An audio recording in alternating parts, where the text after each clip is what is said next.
And we welcome back to the program David Foote, the demographer and economist, professor at the University of Toronto, author, of course, of Boom, Bust, and Echo, Profiting from the Demographic Shift in the 21st Century. Next, with the financial meltdown that we had last year, it might be the most unique set of circumstances since the Great Depression. I know what you want to tell me, but hold off on this for a second.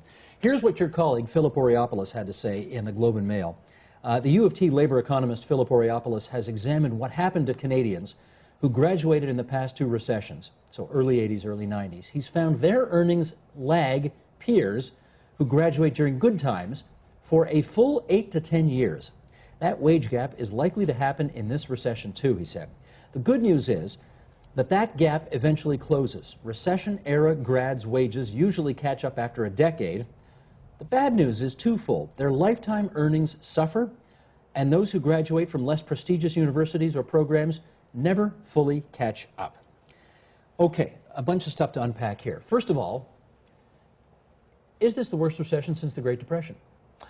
Well, the youth unemployment rate, let's just use the youth, is currently around 15%, so that's really tough. I really feel for my students as they go out looking for their first job.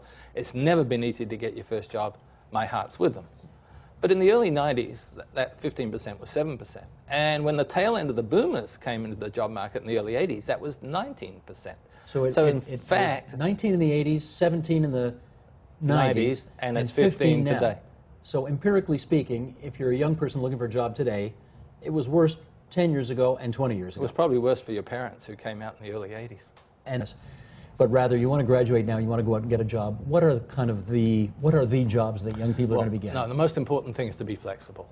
Be really flexible. Be ready to take your whatever you've got that makes you a little different, and which isn't your education. Some of it is your personality and so on. And go out there and get a job and be flexible. Move around the country. Move around your occupations. Think flexible. How can I use what I've got over here?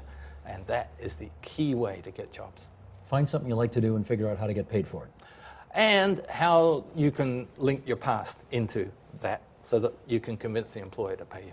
Gotcha. David Foote, as always, thanks so much for coming to TVO tonight. My pleasure.